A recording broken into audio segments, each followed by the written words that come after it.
Thank you.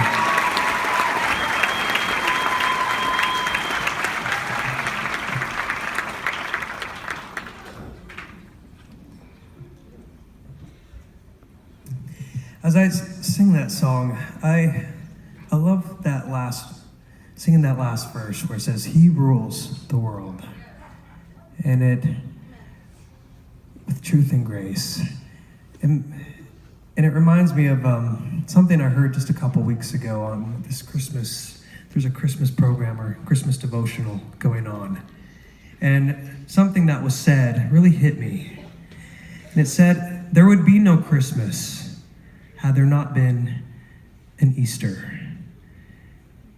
You know, what would the point be of all this celebration? Why would it be such a big deal, that birth? It would have just been another birth, another baby coming into the world. But because there was an Easter, what joy, what hope, what power to each of us came with that Christmas day. And as we turn our hearts and remember that, I want y'all to think about that there would be no Christmas celebrating, no wonderful time of the year had there not been Easter. And how beautiful that thought. This next song, it's not a Christmas song, but I still thought it would be a good one to sing in the Christmas tour, Christmas shows.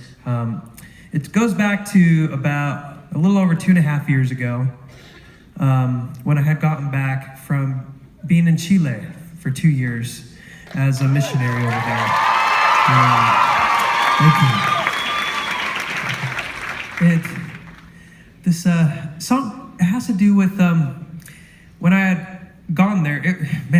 The song talks about change, and change can be a tough thing. Whether it's for me, you know, from this start, we were a little over 2.5 years ago when I'd gotten back from being in Chile for 2 years to coming back here. I mean, from going from here to the stage to going into mission was a pretty big change. I mean, the change even before that, from being in high school to what led me to the stage on American Idol was a pretty big change too. But change. Some American Idol viewers out there, huh? There's a whoa, that was like a faint whistle. Anyway, so this is gonna be a hard night for me to focus, y'all. It's like, so anyway, okay, I was change, okay, and so I'm talking about like a change that, you know, being on the stage was a big change. To going into mission was a big change, but it can be moving into a new home. That's a pretty big thing. Changing schools, starting a new grade, starting a new job, starting to date somebody, or marry somebody. Like big changes, right? And change always seems to be kind of scary because we don't know what's going to happen next. We're unsure, and we have to go out of our comfort zone a little bit. And that's how it's been for me, at least. I don't know how all of you feel about changes, but when I went from being on the stage to going into mission, like on the stage, it was it was pretty exciting but I don't know if I'm gonna get through this thing. I'll just shorten it for y'all, I guess. I don't know if I can do that. They're like, how do I shorten this? I don't know. I'll try. Okay. Oh, my mind just keeps going away. It's like, David, I'm going home for Christmas. I don't. Okay.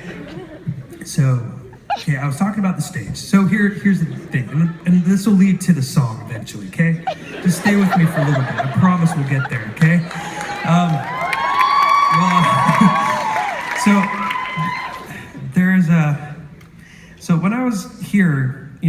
after that change to being on American Idol, to become a performer, and just this, it was a big thing because suddenly, like, my work and everybody I was around, they were telling me that, you know what, if you want to be successful and if you want to be happy, then you need to, it's all about how many people are watching you. How many followers, how many fans, how many album sales, how many people are out there screaming your name, screaming I love you. That's what it's all about. And I just thought, okay. Well, I mean, they've been here longer than I have, so I guess they know what they're doing. And what do I know? But there I was, just kind of, trying to keep up with everybody and keep up with all that, people saying it's all about the money. It's all about the fame. How popular are you? And and it was exciting. It was exciting having everybody's attention on you and everybody listening to you and everybody wanting to know what you're going to do and doing. And it was a little overwhelming as well. It was overwhelming. Here I was doing something that everybody was saying, this is going to make you so happy. Aren't you happy? And it was just kind of hard to convince myself, yes. Trying to see how more popular I can get is making me so happy. and it was an exciting time. I mean, I remember one time being in New York, Madison Square Garden, there for a Christmas radio show. And it was huge. The Madison Square Garden arena was full, and it was a famous arena there. And I don't know why, but they had me second to last, right in between Kanye West and Chris Brown. And Kanye West went out and he had all this pyro and LED lights and all these dancers. And, like, everything's huge and just like, whoa. And then there I was just singing, like, me and my band, like, do everything when you're all alone. And then after that, then it was Chris Brown, and he was just busting the move, just doing all this stuff. And I just couldn't believe that I was there in that moment. And just when you were there, like, having everybody singing along to your songs and knowing the words, it was just incredible. It boggled my mind. And there backstage, there goes Leona Lewis. There goes Rihanna. We get a knock on the door. And it's Bruce Springsteen. Oh, hi, Bruce Springsteen. Oh, your daughter. And he's like, hey, is it right if my daughter and her friends come and take a picture with you? And sure. And just telling the band, clean everything up. It's Bruce Springsteen. He's coming into our dressing room. It was pretty crazy. And moments like that, they are exciting. But I always compare that excitement and, those kinds of focuses and things to chocolate cake. Because chocolate cake is really good. It's really, chocolatey and sugary goodness. But every time I have that, it always falls with a sugar crash. I don't know if any of you have experienced a sugar crash before, but you just think, like, okay, so good, but you just hit that wall and you're just like, oh. And you think, oh, I'm just gonna eat more chocolate cake, more sugary goodness to make me feel better, but you just keep feeling worse and worse and worse the more you eat it. And that's kind of how I compare that, like the excitement and all those focus of like how many people are watching me. It's definitely exciting, like, whoa. But you hit that sugar crash. Because it really isn't the thing that you need. Your body, even though we want to have chocolate all the time, it's like you need your fruits and vegetables. And I feel like I was missing my fruits and vegetables during that time. And so when I went on my mission to serve in Chile, it was a complete 180. Because suddenly here I was all about me, everybody looking at me, everybody buying stuff with my face on it, everybody liking my photos and following me on social media, to a world where it was suddenly all about someone else. It had nothing about me and all about somebody else. What can I do for you? Whether it's taking in their groceries, painting their walls, their houses, teaching them how to pray, teaching them how to find God. And as we're in Christmas time, teaching them how to come and feel close to Christ. It was amazing. From the moment we woke up to the moment we went to bed, it was all about what can we do for someone else. And it was hard. Y'all, a mission's a hard thing. It's really challenging. But I started feeling filled.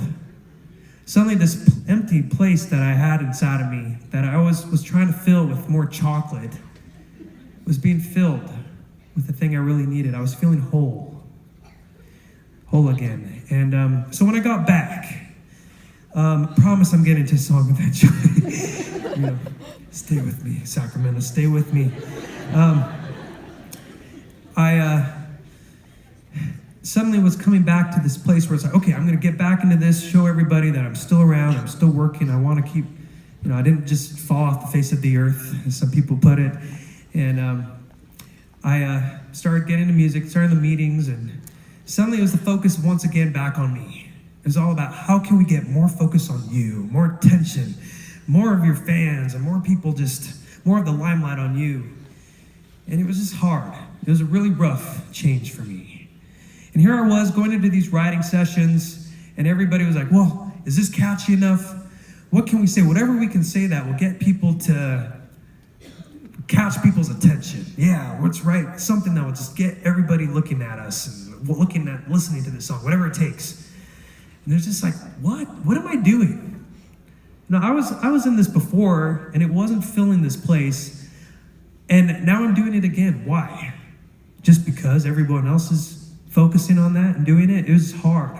So one day I just called my manager and I just said, I don't want to do this anymore. What's the point? And she's like, well, you have a writing session tomorrow. Do you want me to just cancel it? There's a lot of things we need to change if that's what you're thinking about. I said, no, let's go with the next writing session. This was in Nashville. And I went, the writers, when we went to the songwriting session, they usually start out by saying, so what's been on your mind lately? I'm like, oh, should I tell them? And I told them it's important to be honest. So I told them the experience and what I've been going through and how I was just feeling like, you know what? I just don't even know if I want to be here right now. Over there. There, I didn't want to be. I'm not talking about right now. I want to be with all of you, right? But just over there. And when I told them how I was feeling, they said, well, why don't we write about that? I thought, oh, I hadn't thought about writing about something that actually means something to you. That's interesting. And so we got talking, and I realized that I do want to take another shot at this. I just don't want to go back to the perspective that I was kind of blind with before. I can't let go of what has filled me. I can't let go of that. And this time around, I want to stay close to that guy upstairs. He's out there looking out for me.